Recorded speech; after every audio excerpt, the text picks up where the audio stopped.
Hello everyone. बेटा ये artificial plasmid का सेकंड पार्ट है जो हम लोग क्लोनिंग वेक्टर पढ़ रहे हैं, उसका सेकंड पार्ट है। हम लोगों ने आर्टिफिशियल प्लाज्मिड्स की इम्पोर्टेंट प्रॉपर्टीज़ पढ़ी थी कि अगर कोई वेक्टर है तो उसके पास ये इम्पोर्टेंट प्रॉपर्टीज़ होनी ही चाहिए।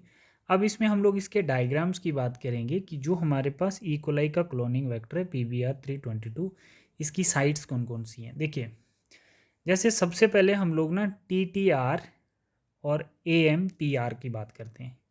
ठीक है, TTR क्या है और AMPR क्या है। सिंपल, ये जो AMPR है, AMPR जो है एम्पीसिलिन रेजिस्टेंट है। क्या है? Ampicillin resistant. ये आगे मैं आप लोगों को बता दूंगा, बट अभी के लिए आप लोग याद रखें एम्पीसिलिन रेजिस्टेंट। अभी आपको स्लाइड्स में मिल जाएगा एम्पीसिलिन रेजिस्टेंट। और ये TTR जो है ये है बेटा टेट्रासाइक्लिन रेजिस्टेंट। Tetracycline resistant. ठीक है, ये दोनों क्या है? ये दोनों एंटीबायोटिक्स हैं। Two are antibiotics. But ampicillins, ये जो है एम्पीसिलिन रेजिस्टेंस और टेट्रासाइक्लिन रेजिस्टेंस, ये दोनों क्या हैं? जीन्स हैं। ठीक है ना, मतलब एम्पीसिलिन रेजिस्टेंस और टेट्रासाइक्लिन रेजिस्टेंस क्या हैं? ये मतलब जीन्स हैं। और एम्पीसिलिन और टेट्रासिलिन जो हैं ये एंटीबायोटिक्स हैं। रेजिस्टेंस को हटा दोगे तो एंटीबायोटिक्स। ठीक है, तो ऐसे अगर रेजिस्टेंट रखोगे तो ये क्या कहलाएंगे? ये जीन्स कहलाएंगे। ठीक है, अब इसमें हम लोग देख रहे हैं कि इसके two important genes in the plasmid. ये प्लाज्मिड के अंदर दो इम्पोर्टेंट जीन है, एक AMP और एक TET। ठीक है, अब क्या होता है कि एम्पीसिलिन्स और टेट्रासाइक्लिन्स दोनों एंटीबायोटिक्स हैं। बट ऐसा प्लाज्मिड है, आपने ऐसा देखना है कि अगर किसी केस में, ह्यूमंस के केस में, ये जो जीन्स हैं ये एम्पीसिलिन्स और टेट्रासाइक्लिन्स के रेजिस्टेंट बना लें अपने अंदर। देखो ना, कभी कभी क्या होता है कि कुछ बैक्टीरिया होते हैं जो एंटीबायोटिक के अगेंस्ट रेजिस्टिविटी क्रिएट कर लेते हैं अपनी बॉडी के अंदर, और उनको हम लोग जब एंटीबायोटिक देते हैं तो वो उससे मरते ही नहीं है। मतलब in case human this type bacteria survive along with the disease, है ना, वो डिजीज़ के साथ सर्वाइव कर सकता। हम उसको बाहर से एंटीबायोटिक्स देंगे बट वो मरेगा नहीं। देखो ना, अगर ऐसा बैक्टीरिया हमारी बॉडी में एंटर हो जाता है जिसके पास एम्पीसिलिन रेजिस्टेंस और टेट्रासाइक्लिन रेजिस्टेंस जीन्स हैं, तो मतलब वो अगर कोई डिजीज़ काज करता है तो हमारी बॉडी में उस एंटीबायोटिक्स के अगेंस्ट उसने क्या कर दिया है अपने अंदर, मतलब उसकी रेजिस्टेंस बना लिए, मतलब उस एंटीबायोटिक्स के अगेंस्ट रेजिस्टेंस बना लिए। तो उसको हम एंटीबायोटिक्स देंगे तो वो बिल्कुल भी नहीं मरेगा। ठीक है, तो इसमें क्या होता है कि मतलब रेजिस्टेंस जब डेवलप कर लेगा तो लाइफ जो होगी हमारी वो थ्रिल्ड हो जाएगी। ठीक है, तो ऐसा मतलब हो ना किसी के साथ, बट ऐसी कंडीशंस में एक ऑप्शन है। मान के चलो कि क्या होता है कि कभी कभी हम लोग ना बहुत ज़्यादा एंटीबायोटिक बॉडी को देते रहते हैं किसी नॉर्मल कंडीशंस में, तो उस कंडीशंस में हमारी बॉडी के अंदर कुछ ऐसे बैक्टीरिया होते हैं जो उस एंटीबायोटिक्स के अगेंस्ट, जैसे यहाँ पर देखो एम्पीसिलिन के रेजिस्टेंस इस इकोलाई ने बना लिए और टेट्रासाइक्लिन के रेजिस्टेंस भी बना लिए, क्योंकि हम अगर ये एंटीबायोटिक्स प्रोवाइड करेंगे इन जीन्स को तो इन्होंने रेजिस्टेंस बना लिए हैं, तो ये मरेंगे ही नहीं इससे। तो एक टाइम आएगा कोई डिजीज़ होगी, जैसे ट्यूबरोक्लोसिस ही काज हो जाती है, तो उसके अंदर ये रेजिस्टेंस बन जाएंगे एंटीबायोटिक्स के, तो मतलब वो मेडिसिन लगेगी ही नहीं और ह्यूमंस की डेथ हो जाएगी, क्योंकि ampicillin resistance and tetracycline antibiotics हैं दोनों। तो अगर इनके रेजिस्टेंस बैक्टीरिया बना गया है तो मतलब इंसान की डेथ हो सकती है, मतलब वो मेडिसिन काम नहीं करेगी। तो एक ऑप्शन रहता है, अगर ऐसा हो जाता है तो एक ऑप्शन रहता है कि ट्रांसफॉर्मेशन ऑफ जीन्स। क्या करना पड़ता है कि जीन्स की ट्रांसफॉर्मेशंस करनी पड़ती है। Transformation of genes, ampicillin resistance और tetracycline resistance genes are a kind of bacteria. मतलब क्या करना होता है, देखिए जैसे मैं आपको बताता हूँ कि अगर ऐसा हो जाता है बॉडी के अंदर, जैसे मल्टी ड्रग रेजिस्टेंस जीन्स बन जाते हैं बॉडी में, तो बहुत लंबी मेडिसिन देने के बाद कम से कम उनको वो ख़त्म किया जाता है। देखिए जैसे क्या होता है कि इनके ट्रांसफॉर्मेशंस करनी पड़ती है। मानो ये जो जीन्स हैं तो इन जीन्स में ट्रांसफॉर्मेशंस करनी पड़ेगी। कैसे ट्रांसफॉर्मेशंस करते हैं? सिंपल, हमारे पास क्या होता है कि I have inserted in tetra resistance jeans of foreign DNA. मानो कि ये जैसे हमारे पास क्या है, ये यहाँ से लेकर यहाँ तक कौन सा जीन है, टेट्रासाइक्लिन रेजिस्टेंट जीन्स हैं। तो इसमें हम लोग क्या करेंगे, फॉरेन डीएनए जो होगा वो इंसर्ट कर देंगे। इसमें हम लोग फॉरेन डीएनए इंसर्ट कर देंगे। फॉरेन डीएनए अगर हम इसमें इंसर्ट करते हैं तो क्या होगा, resultant tetracycline resistance will break. तो टेट्रासाइक्लिन्स की जो रेजिस्टेंस होगी वो ब्रेक हो जाएगी और हम लोग एंटीबायोटिक्स जो देंगे तो वो काम करेंगी, ठीक है। बट फॉरेन डीएनए जब हम इसमें इंसर्ट करेंगे टेट्रासाइक्लिन रेजिस्टेंस में, ठीक है। अब देखो सेम ऐसा ही इसके केस में भी है, एम्पिसिलिन रेजिस्टेंस में भी होगा, ठीक है। Ampicillin and gene get transformed. जब हम इसमें फॉरेन डीएनए लगाएंगे तो इसमें क्या हो जाएगा, ट्रांसफॉर्मेशंस आ जाएगी। तो जैसे ही ट्रांसफॉर्मेशंस आएगी and tetracycline show the effect on bacteria and get dead.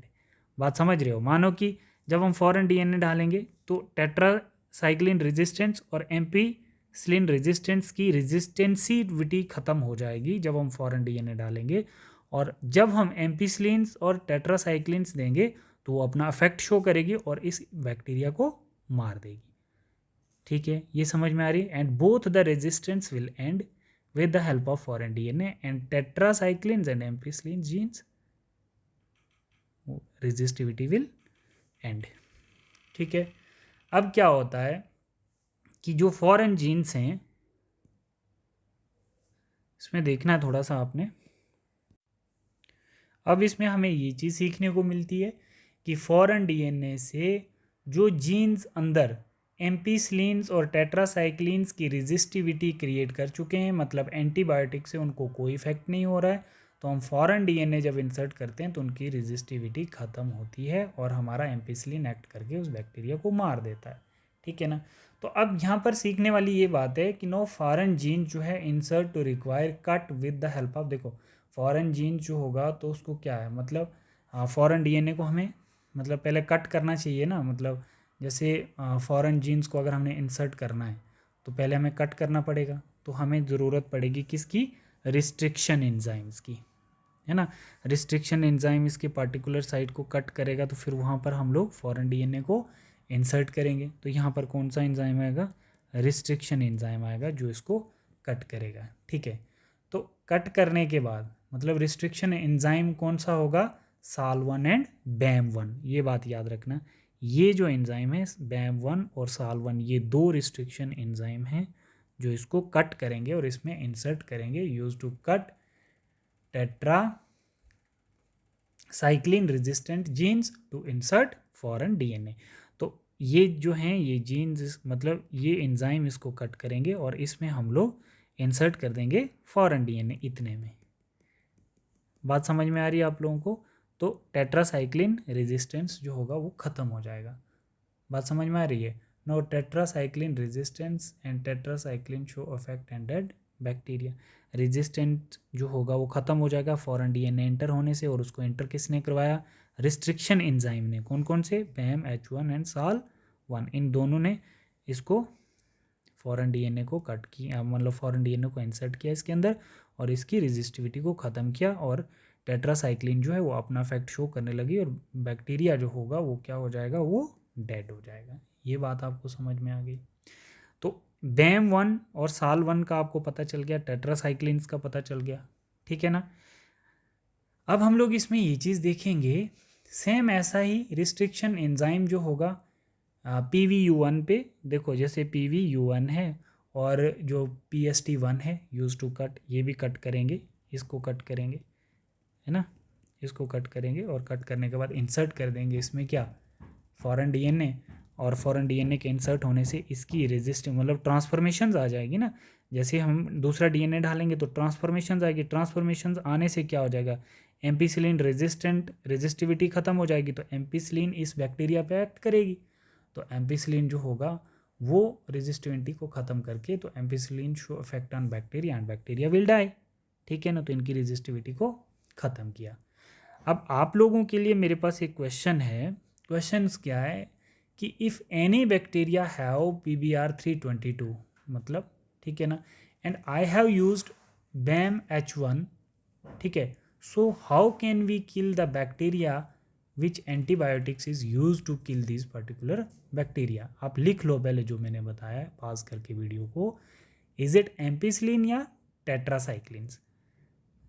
ठीक है, मैंने क्वेश्चन ये पूछा है कि अगर मैं किसी बैक्टीरिया को किल कर रहा हूँ, है ना, तो मतलब प्लाज्मिड क्या है, PBr322, and I have used BAM-H1, मैं BAM-H1 एंजाइम का यूज़ कर रहा हूँ, ठीक है। So how can we kill the bacteria which antibiotic is use? Bacteria को मारने के लिए कौन सी एंटीबायोटिक में यूज़ करूँगा, एम्पीसाइक्लिन या टेट्रासाइक्लिन? अगर मैं एंजाइम BAM-H1 का यूज़ कर रहा हूँ, तो आपके पास आंसर होना चाहिए, आपके पास आंसर होना चाहिए बेटा कि अगर हम BAM-H1 का यूज़ कर रहे हैं which act as a restriction enzyme, इसको कट करेगा BAM-H1, इसी को कट करेगा ना, तो इसको कट करने के बाद इंसर्ट कर देंगे फॉरेन DNA और इसको कर देगा ट्रांसफॉर्म्ड, इतने एरिया को कर देगा ट्रांसफॉर्म।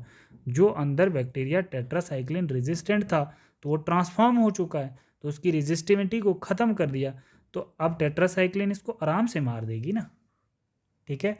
तो मतलब आप समझो कि टेट्रासाइक्लिन अफेक्ट करेगी टेट्रासाइक्लिन रेजिस्टेंट के ऊपर, इसकी रेजिस्टिविटी ख़त्म करेगी, न कि एम्पीसाइक्लिन रेजिस्टेंट। अगर BAM-H1 यूज़ कर रहे हैं तो ये ख़त्म होगा, अगर PSTL यूज़ कर रहे हैं तो ये ख़त्म होगा। बात समझ में आ गई आप लोगों को? अब बेटा सिलेक्टेबल मार्कर हमने देखना है, वो नेक्स्ट वीडियो में देखते हैं। हमने डायग्राम्स को बहुत अच्छे से समझ लिया है, अब नेक्स्ट डायग्राम में हम सिलेक्टेबल मार्कर्स नेक्स्ट स्लाइड में देखते हैं।